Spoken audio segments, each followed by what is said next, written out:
오늘 새해 첫 수요 예배입니다. 지난 수요 예배, 1년 만에 뵙는 수요 예배니까 저희들 인사 한번 하죠. 새해 복 많이 받으십시오. 앞뒤 좌우 한번 인사 한번 나누십시오. 새해 복 많이 받으세요. 항상 많이 받으시는데 항상 더 받으시라고 말씀드립니다. 어떤 책, 예전에 한 책 제목이 갑자기 생각이 나네요. 그 책 제목이 뭐냐면 답이 되는 기독교라는 책이었습니다. 답이 되는 기독교라는 그 책 제목이 갑자기 생각나는데 왜냐면은 제가 이 말씀을 준비하면서 제가 사실 그 수요예배를 통해서 저희들이 이제 사람의 본분 그리고 하나님의 뜻을 어떻게 해야 되는지를 저희들이 설명해 가면서 결국에는 이 십계명이라는 것이 굉장히 중요한 역할을 한다는 것을 이제 말씀을 드렸습니다. 그러니까 제가 저도 한 몇 년 안 되는 것 같아요. 저도 몇 년 안 되는 것 같은데 아까 그 책 제목은 답이 되는 기독교인데 솔직히 제가 이제 사역을 하고 아니면 저도 설교를 하고 또한 이렇게 그 주변의 말씀들을 많이 들으면 진짜 은혜는 되는 것 같아요. 은혜는 되는 것 같은데 나중에 듣고 보니까 분명히 거기에 답이 있어야 되는데 답이 없다라는 생각이 자꾸 드는 때가 있었어요. 제가 이제 강도사를 하고 이제 그때 뭔가 이렇게 그 유명한 게 목사님들 말씀을 들을 때도 있었고 아니면 저도 이제 사역을 하면서 많은 그 교육자들 설교를 제가 또 듣고 하면서 저도 설교를 하고 그러면서 왜 이렇게 이 답이 없다라고 생각되는 이유가 뭘까라는 그런 생각을 많이 했어요.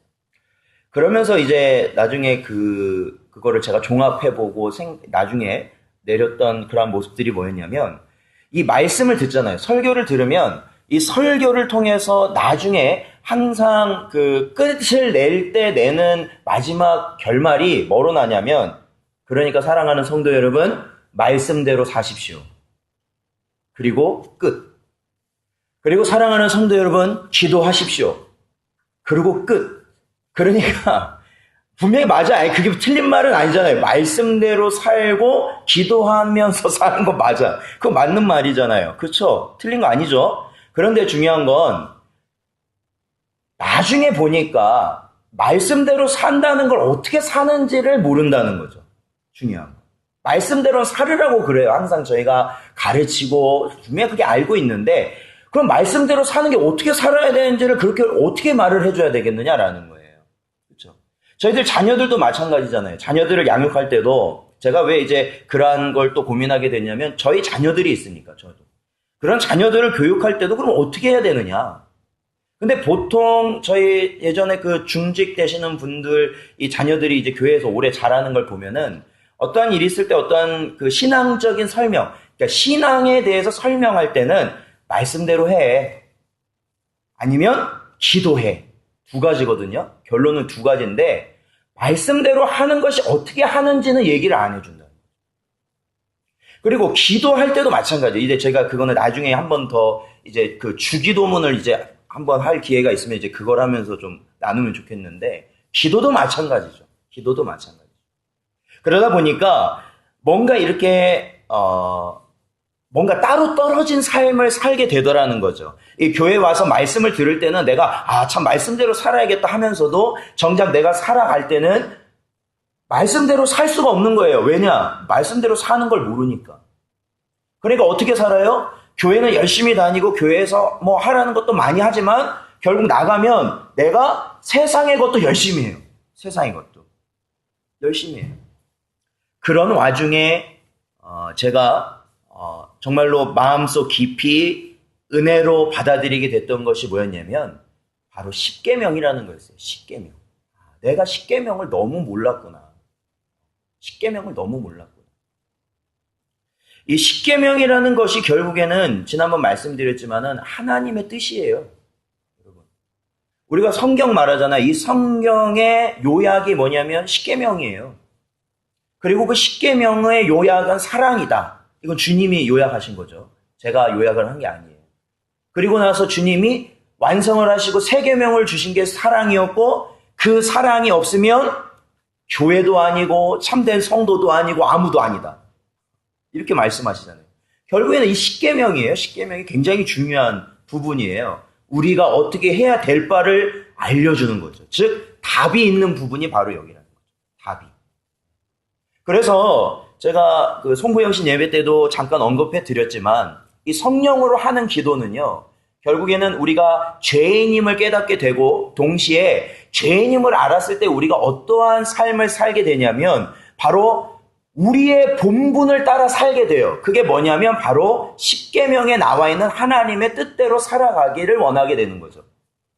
그래서 사람으로서는 할 수 없어요. 사람으로서 할 수 없는 결론을 말씀이, 그것도 이 십계명과 이 하나님의 말씀이 나에게 그것을 하라고 기준이 되어질 때 저와 여러분은 어떻게 합니까? 그것을 하는 거예요. 내가 사람으로서는 할 수 없어요. 그러나 하나님의 말씀을 따라야 된다는 그 뜻 안에서는 그걸 감당하는 것이죠. 그래서 이 십계명이 답이 된다라는 것이에요. 답이 된다. 그래서 저희가 이제 몇 주 동안은 저희가 이 십계명에 대해서 계속해서 나아갈 겁니다. 이 십계명을 저희들이 통해서 우리의 삶의 모습, 성도가 어떻게 살아야 진짜 성도인지를 여러분이 분별하실 수 있어야 돼요. 그리고 나와 함께 있는 신앙의 동역자들과 또한 우리의 신앙의 자녀들을 어떻게 사는 것이 정말로 복받는 길인지를 여러분이 또한 알려줄 수 있어야 돼요. 알려줄 수 있어야 돼요. 그렇죠? 왜 주일에 나와야 되는지를 주일에 나와야 돼 하고 끝나면은 그게 교육이 되겠습니까? 11조 하는 게 복인데 야 11조 해야 돼 그래 놓고 거기서 끝나면 누가 그걸 11조를 하고 싶은 마음이 들겠어요? 바로 그게 어디에 나오냐면 우리가 이 십계명을 통해서 저희들이 다뤄지는 부분들이다라는 것이죠. 자, 특히 오늘 본문은 바로 이 십계명이 시작하기 전에, 사실 저는 이 십계명을 잘 모를 때는 이 본문에 나오는 2절 말씀, 오늘 저희가 읽은 이 본문은 사실은 별로 읽지도 않았어요. 왜냐하면 1계명이 몇 절부터 시작해요? 1계명이 보면 3절부터 시작하잖아요. 그러니까 10계명은 3절부터인 줄 알았어요, 사실은. 그런데 그게 아니었어요. 10계명은 언제부터 시작하냐면 2절부터 시작하는 거예요, 사실은. 왜요? 이 10계명 10가지의 계명의 어떠한 부분이냐? 2절은 바로 서문이에요. 서문.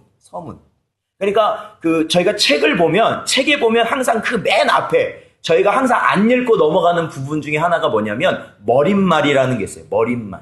권두원이라고 하고도. 그 부분이 바로 서문이에요. 서문은 왜 쓰냐면 저자가 쓰는데 이 책의 내용이 뭐다. 이 책의 중심이 뭐다. 그래서 이 책을 썼다라는 그 목적과 이유가 거기에다 들어가 있는 거예요. 그러니까 사실은 저희들이 방금 이거 출애굽기 20장 2절의 말씀, 즉 이 십계명의 서문의 내용이 그만큼 뭐냐면 중요하다라는 거예요. 이 십계명에 나오는 이 서문을 우리가 제대로 알지 못하고 깨닫지 못하면 그 나머지에 나와 있는 내용은 우리가 알아도 아는 게 아니에요. 사실은 알아도 아는 게 아니에요. 알아도 아는 게 아닌 경우가 많기도 하죠. 자, 그렇기 때문에 저희들이 2절이 십계명의 서문이다라는 그 생각을 다시 한번 가지시고 저희들 2절을 다시 한번 천천히 읽어보겠습니다. 출애굽기 20장 2절 말씀 읽어보죠. 시작. 나는 너를 애굽 땅 종 되었던 집에서 인도하여 낸 내 하나님 여호와니라. 아멘. 그렇습니다. 이 십계명의 서문의 역할은 이렇습니다. 이 서문을 통해서 하나님이 누구이신지를 본인이 말씀해 주십니다. 내가 누구이다. 이 십계명을 준 내가 누구이다. 그리고 하나님이 어떤 일을 하셨는지를 또한 말씀하십니다. 내가 하나님인데 나 여호와 하나님은 이러한 일을 한 사람, 이러한 한 존재다 말씀을 하십니다. 그리고 나 하나님과 바로 너희가 어떠한 관계인지를 이 서문에서 보여주고 있다는 거죠. 그렇죠? 하나님이 누구신지, 그리고 하나님이 어떠한 일을 하셨는지, 그리고 하나님과 이 이스라엘 백성, 당시 이스라엘 백성, 즉 오늘날로 말하면 구원받은 우리 성도들과는 어떠한 관계에 있는지를 이 서문에서는 말씀해주고 있다라는 거예요. 그렇기 때문에 사랑하는 성도 여러분, 우리가 이 20장 2절에 대한 올바른 깨달음을 갖고 있어야만이 저희들이 하나님의 백성으로서 바르게 살아갈 수 있는 겁니다. 바르게 살아갈 수 있는 거예요. 우리가 방향을 알 수 있다는 거예요. 어디로 가는 것이 하나님이 원하는 방향인지를 잡을 수 있다라는 거예요. 그리고 우리가 하나님이 원하시는 것이 무엇인가를 깨달아서 순종할 수 있는 것도 바로 오늘 서문을 제대로 이해해야만 가능합니다. 자, 저희들이 본론으로 들어가서 첫 번째, 이 십계명을 주신 하나님이 아까 제가 말씀드렸죠. 이 서문을 통해서 나는 누구이다라고 말씀해 주셨다라고 했죠.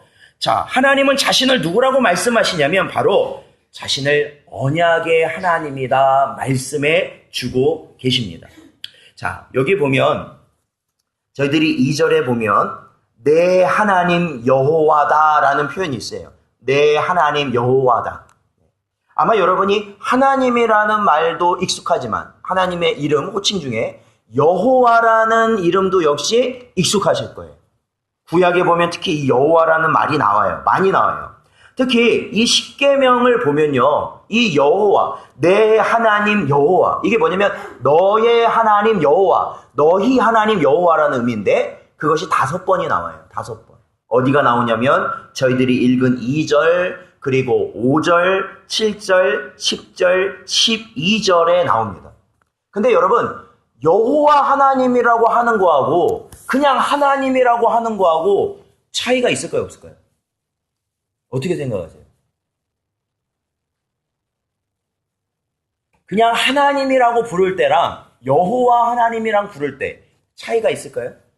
아니면 그냥 기도할 때 그냥 하나님이라고 부르면은 조금 글자 수가 줄어드니까 거기에 좀 더 좀 모양을 내기 위해서 붙여서 여호와 하나님이라고 하면 이렇게 뭔가 좀 더 이렇게 의미가 있고 장엄한 느낌을 줘서 사용하시나요? 여러분, 여호와라는 이름이 사용될 때는 이것을 꼭 기억하시면 됩니다. 여호와라는 이름은 바로 언약의 하나님을 의미하는 겁니다. 언약의 하나님. 언약의 하나님을 의미하는 거예요. 즉, 보세요. 지금 저희들이 보는 본문은 출애굽기입니다. 이 출애굽기는 무슨 사건을 기록한지 여러분 아세요? 출애굽기 뭘 기록한 책입니까? 출애굽기는. 그렇죠. 이스라엘 백성을 어디에서 이끌어내는 거? 어디에서? 그렇죠. 그래서 출애굽 아닙니까? 애굽에서 나오게 한다. 탈출시킨다는 거죠. 그래서 출애굽기인데 바로 이 출애굽기에 나오는 이스라엘 백성들은 이미 이게 서두에서 보면 이미 애굽의 종살이를 하고 있었어요. 몇 년 동안 하고 있었어요? 40년은 광야 생활이고 종살이. 그 있잖아요. 요셉으로 인해서 들어간 이후에 애굽에서 얼마를 지낸 거예요? 이 사람들이 약 430년을 지냈어요. 여기서 엄청 오래 지냈어요. 그래서 이 인구가 엄청나게 늘어났다는 거 아닙니까? 거기 들어가가지고. 그렇죠. 70 몇 명이 들어가서 거기서 60만이 넘는, 그렇죠. 수십만, 100만이 넘는 그러한 인구가 되었다라는 것이에요. 그런데 여러분, 출애굽기 3장 15절을 한번 읽어볼게요. 출애굽기 3장 15절.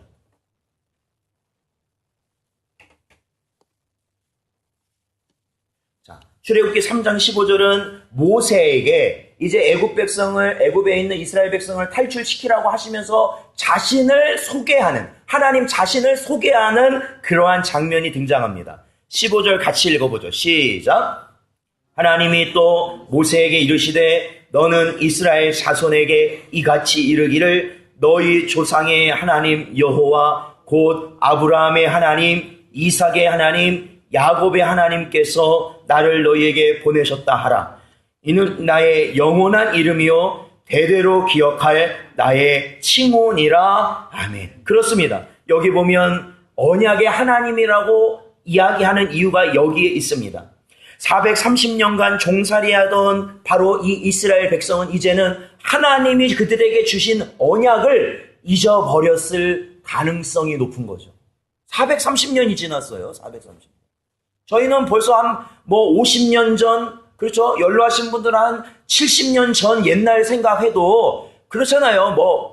상황은 기억나도 아주 또렷이 기억하긴 어려운데 430년이 지났으니까 얼마나 많이 지난 거예요. 잊어버리는 거예요. 그러니까 모세를 통해서 하나님께서 말씀해 주고 싶은 거는 바로 내가 너희 조상, 즉 아브라함과 그 아들 이삭과 그의 아들 야곱과 언약을 맺었던 하나님이다 라는 것을 말씀해 주실 때 바로 나 여호와 하나님이라는 칭호를 사용하시더라는 거예요. 그렇죠. 그러니까 우리 여기 계신 분들도 기도하실 때 어떤 공기도라든지 가정에서라든지 어떤 사적 예배 그러한 자리에서 기도를 하실 때 여러분이 여호와 하나님이라는 말을 사용하시거나 듣게 되신다면 하나님이 그 영원 전부터 우리를 향하신 그 언약의 그 은혜를 받아 누리실 수 있는 여러분 되시기를 축원드립니다. 그게 하나님은 우리에게 그 언약을 주셨다라는 거예요. 변하지 않는 언약을 주신 하나님이라고 우리가 의미를 새길 때 여호와 하나님이라고 우리가 부르는 것이기 때문에 그렇습니다. 그렇죠. 너희를 애굽 땅 종되었던 집에서 인도하여 낸 너희 하나님. 그렇죠. 오늘 서문에 나오잖아요. 애굽 땅에서 종되어 있을 때 내가 너희를 인도해낸 하나님. 즉 언약의 하나님 여호와가 이 십계명을 너희에게 준다라는 것을 시작에서 이미 깔고 들어가고 있는 거죠. 이 십계명이라는 것은 그 이방에서 섬기는 다른 우상을 섬기는 그러한 종교에서 들어온 것이 아니라 바로 아브라함과 이삭과 야곱과 언약을 맺으셨고 그리고 이 애굽에서 탈출시킨 바로 여호와 하나님이 너희에게 주는 것이다 라는 것을 말씀해 주고 계신다라는 거예요. 성경에 보면은 우리 하나님과 우리 믿는 성도들의 그 관계를 뭐로 표현을 하냐면 신랑과 신부, 그렇죠, 결혼한 관계로 표현해요. 나중에 예수님도 우리의 남편 되신다고 그러잖아요. 신랑 되신다고 그러잖아요. 그러한 관계가 성립되어 있는 그러한 걸로 말합니다. 즉 다시 말하면 우리가 결혼식 때 보면 지금은 좀 그런 게 많이 달라졌지만 결혼식 때 보면 남편이 아내를 향한 서약을 하게 됩니다. 즉 남자가 아내 될 사람에게 자의로, 그러니까 본 마음, 자신의 마음으로 남자가 아내에게 당신을 사랑하고 보호하고 부양할 것을 나는 서약합니다 라고 서약하잖아요. 결혼식 할 때. 마찬가지라는 거예요. 이사야 54장 5절에 보면 이는 너를 지으신 이가 내 남편이시니라 라고 이사야 선지자는 말하고 있거든요. 성도 여러분 보십시오. 하나님께서는 우리에게 자신을 뭐라고 말씀하시냐면 남편이다 라고 말씀하시는 거예요. 그래서 늘 언제나 너희를 사랑할 존재, 그리고 언제나 너희를 보호할 존재, 그리고 언제나 너희를 먹이고 입힐 존재가 바로 나 여호와 하나님이다 라는 것을 말씀해 주고 계시다라는 거예요. 여러분, 하나님은 우리와의 사랑의 언약 관계를 오늘 말씀을 통해서 다시 한번 깨닫게 해주시는 거예요. 그러니까 나는 너의 이러한 남편이기 때문에, 나는 너를 이렇게 사랑하고 보호하고 부양하고 너를 언제나 이끌 존재이기 때문에 너희는 내 말을 따르라 라는 거예요. 그게 뭐냐면 십계명이다. 이제 내가 너희에게 줄 이 십계명을 따르라, 이제 이거예요. 내가 너희들 이제 구원해 줬는데 이제는 이 말대로 살아라 라는 겁니다. 하나님께서는 구약시대에 이러한 언약을 아브라함과 이삭과 야곱의 그 가문을 통해서 보통 허락하셨죠. 그래서 선민이라고 그러잖아요. 이스라엘 백성을 선민이라고 그래요. 구약에서는 그러한 자들. 그러나 오늘날 하나님의 언약은 예수 그리스도를 믿는 믿음을 가진 모든 자, 즉 믿음의 조상 아브라함의 씨가 된 모든 그리스도인들에게 동일하게 주어진 언약이 되었다라는 것이에요. 언약이 되었어요. 이제는 그 이스라엘 백성만 아니라 믿음을 가진, 예수 그리스도 안에서 믿음을 가진 바로 저와 여러분이 그러한 언약을 가진 백성들이 되었다라는 것이죠. 그래서 예수 그리스도를 구주로 믿는 우리는, 그렇죠? 저희 다 믿잖아요. 우리는 예수님께서 중재하시는 언약, 예수님께서 중재하시는 언약을 따라서 하나님께서 에베소서 1장 3절에 보니까 그리스도 안에서 하늘에 속한 모든 신령한 복을 우리에게 주시기로 하나님은 뭐 하셨냐면 약속하셨다라는 거예요.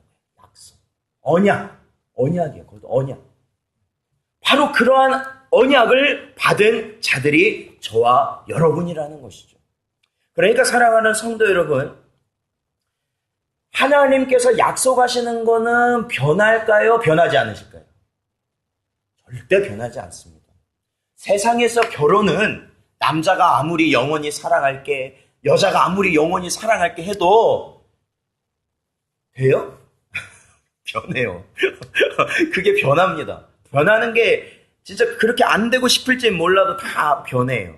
그러나 우리가 믿는 하나님, 우리의 온전한 영원한 남편 되신 우리 하나님께서 우리에게 주신 그러한 언약은 변하지 않고, 그 변하지 않는 언약 가운데 있는 저와 여러분이, 그러니까 그 하나님께서 우리를 사랑하신다면 십계명이라는 법을 주셨을 때 그 법이 어떠한 법일까요? 우리를 힘들게 하시기 위해서 주신 걸까요? 아니죠. 사랑하니까 주신 거랍니다. 사랑하니까. 그래서 우리가 그 사랑의 법을 순종하는 것, 그 사랑의 법을 지키는 것은 당연한 것이 된다라는 것이죠. 이 십계명을 지키는 것은 우리에게 있어서 당연한 것이 되더라라는 거예요. 왜냐하면 우리 하나님이 나를 사랑하셔서 우리에게 주신 거기 때문에. 우리에게 주신 이 십계명의 말씀이 하나님께서 저와 여러분을 사랑하는 법이 됨을 깨달으시는 은혜가 있기를 주님의 이름으로 축원드립니다. 그리고 두 번째, 우리가 이 십계명을 주신 하나님이 누구이신지를 서문에서는 어떻게 말하고 있느냐? 그것은 바로 구속의 하나님이시다. 구속의 하나님. 그렇죠? 이 구원과 구속은 약간 차이가 있어요. 약간 차이가 있죠. 구속이라는 것은 뭐냐면 구원과 함께 그 값을 치르시면서 구원하셨다라는 그 의미가 거기 내포되어 있습니다. 그것은 우리가 어떻게 알 수 있습니까? 오늘 이 서문에 보니까 애굽 땅 종되었던 집에서 인도하여 낸 내 하나님 여호와다. 즉 뭐냐면 종으로 있던 자들을 어떻게 하셨어요? 건져내셔서 자유인이 되게 하셨다는 거예요. 자유인. 그러니까 하나님께서 그 모든, 그죠? 10가지 재앙을 내리시고 쫓아오는 애국 군대를 홍해 바다에 가라앉히시고, 그리고 그들을 어떻게 하십니까? 광야로 들이셔서 그들이 거기서 살아감에 부족함이 없도록 하셨던 그 모든 것을 하나님이 다 값을 치르시고 그 이스라엘 백성을 건져내셨다라는 것이죠. 그게 바로 구속의 하나님입니다. 우리가 이 부분을 통해서 깨달을 수 있는 은혜가 너무나도 많습니다. 그 중에 한 가지가 뭐냐면 십계명을 언제 주셨느냐? 그것은 바로 이스라엘 백성이 애굽 땅에서 종살이 할 때 주신 게 아니라는 겁니다. 언제 주셨어요? 하나님이 이스라엘 백성을 애굽에서 건지신 이후에, 그렇죠? 건지신 이후에 하나님께서 시내산에서 그들에게 주신 법이 십계명이라는 것이죠. 그러니까 만약에 이스라엘 백성이 애굽 땅에서 이 종으로 살던 애굽 땅에 있을 때 하나님이 이 십계명을 주셨다면 이들이 잘 지킬 수 있을까요? 없을까요? 십계명. 지키는 것이 불가능하죠. 왜요? 그 안에서는 누가 왕이에요? 애굽 땅에 있을 때 누가 왕? 바로가 왕이잖아요. 바로가 왕이에요. 그러면 거기서는 누구의 말을 따라야 돼요? 이스라엘 백성이. 바로의 말을 따라야 돼요. 왜? 바로의 종이니까. 그러니까 하나님께서는 거기에 있을 때 십계명을 주신 게 아니라 거기서 건져내신 이후에 자유인으로 삼으신 이후에 그들에게 바로 십계명을 주셨다라는 것이죠. 그러니까 하나님께서는 이 이스라엘 백성에게, 종으로 살던 이스라엘 백성이 참된 자유를 얻게 된 이후, 얻게 하고 참된 자유를 이스라엘 백성에게 주신 다음에 뭘 주신 거예요? 십계명을 주셨다라는 거예요. 지키라고 십계명을 주셨다라는 것이죠. 그러므로 사랑하는 성도 여러분, 이 구원받은 그 백성, 즉 이스라엘 백성이 이스라엘 그 애굽에서 구원받고 있는 다음에 십계명을 받았잖아요. 그러니까 이 사실은 뭘 알게 해주냐면 이스라엘 백성이 하나님의 말씀을 잘 잘 지켜서 구원받은 것이 아니라는 거예요. 그러잖아요. 이스라엘이 하나님의 말씀을 잘 지켰기 때문에 구원받은 게 아니에요. 우선은 누가 그냥 구원해 주신 거예요. 하나님이 구원을 해 주셨어요. 그리고 나서 하나님께서는 구원받았으니까, 구원받은 백성이 되었으니까 이제는 이렇게 살아라고 뭘 주신 거예요? 십계명을 주신 거다라는 거죠. 그러니까 사랑하는 성도 여러분, 유대인들을 애굽의 노예에서 구속하신 하나님은요, 나중에 약 2000년 이후에 어떤 일을 일으키시냐면 바로 갈보리 산의 어린 양을 대가로 지불하시고 우리를 그리스도 안에서 구속시킨, 즉 사단과 같은 이 사단의 권세에서, 그죠? 애굽, 이 사단에서 이게 비교가 되잖아요. 애굽이라는 이 사단의 권세에서 저희를 어떻게 해요?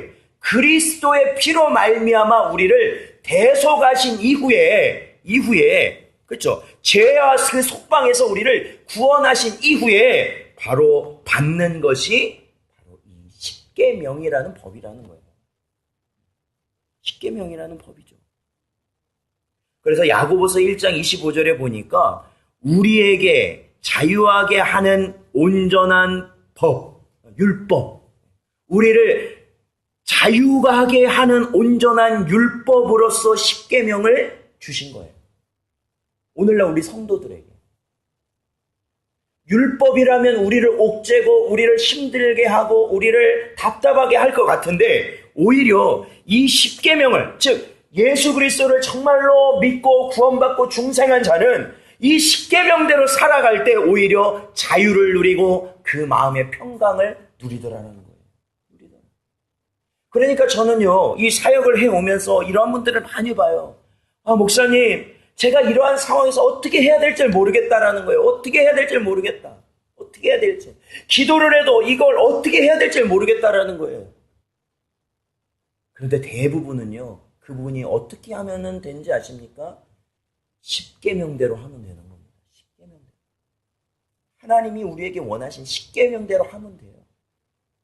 그것을 안 하려는 우리의 마음, 우리의 정욕대로 하려는 그러한 마음이 내 마음속에 자꾸 요동을 치니까 내가 힘든 것뿐이에요. 십계명대로 하면 되는 거예요. 사실. 그렇게 할 때 우리는 자유함을 누릴 수 있는 거예요. 우리 마음의 평강을 누릴 수 있게 되는 것입니다. 사랑하는 성도 여러분, 오늘 저희는 십계명의 서문을 다뤘어요. 이 서문에서 하나님은 우리와의 관계, 즉 나와 하나님 그리고 너 백성들을 인격적인 관계, 그렇죠. 하나님과 우리를 인격적인 관계로 말씀하시는 거예요. 그래서 이 십계명이라는 건요, 다시 한번 말씀드리지만 여러분, 제가 말씀드리는 것은 이것을 억지로 막 하기 싫은데 그거를 지키니까 복을 받더라, 이걸 지키니까 구원을 받더라, 이 말이 아닙니다. 절대로 아닙니다. 이렇게 말하면 뭐예요? 이단이에요. 이렇게 말을 하면 이단인 거예요. 이거는 이단이에요. 아까도 말씀드렸죠. 십계명은 애굽으로 비유되는 사단의 권세 아래, 사단에게 종살이 하던 사람에게 주어져도 그는 절대로 지킬 수가 없어요. 즉 뭐냐면 예수 그리스도로 말미암아 구원받고 중생한 자만이 하나님께서 그의 마음속에 이 십계명을 지킬 수 있는 마음을 결과적으로 허락을 하신다라는 거예요. 그래서 하나님을 사랑하는 마음, 그렇죠. 사랑하는 성도 여러분, 하나님을 진심으로 사랑하는 마음이 있으시죠? 그걸 누가 주셨냐고요? 누가? 하나님이 주셨다라는 거예요. 그리고 전에는 나는 그저 그러지 않았는데 남을 불쌍히 여기고 남을 사랑하려고 하는 마음, 그거 누가 주셨냐는 거예요. 하나님이 주셨다라는 거예요. 그럼으로써 우리는 어떻게 살아가느냐? 바로 이 십계명을 내 삶 가운데 이루어가면서 사는 것이다. 물론 우리가 육신을 가지고 살다 보니까 언제나 이 말씀대로 산다는 것이 얼마나 힘든지 너무나도 잘 알아요. 그러나 답은 알고 사셔야죠. 답은 알고. 왜 그런지 모르겠다 항상 그 원망과 불평이 아니라 내가 십계명대로 하지 못했구나. 십계명대로 하지 못했구나. 그 깨달음을 가지시고 구원받은 백성으로 살아가심에 부족함이 없는 저와 여러분 되시길 주님의 이름으로 축원드립니다. 기도하겠습니다. 하나님 감사합니다. 이 시간에도 저희들 부르셔서 십계명의 서문을 통해 하나님이 우리를 구속하신 분이시고 또한 하나님께서 우리를 언약으로 언제나 붙들고 계심을 깨닫게 하여 주시니 감사를 드립니다. 이 한 시간에 주신 그 말씀을 언제나 마음에 새기게 하여 주시옵시고 우리의 인생이 주님이 주신 이 말씀대로 십계명대로 살아갈 수 있는 우리 모든 성도들 되게 하여 주시옵소서.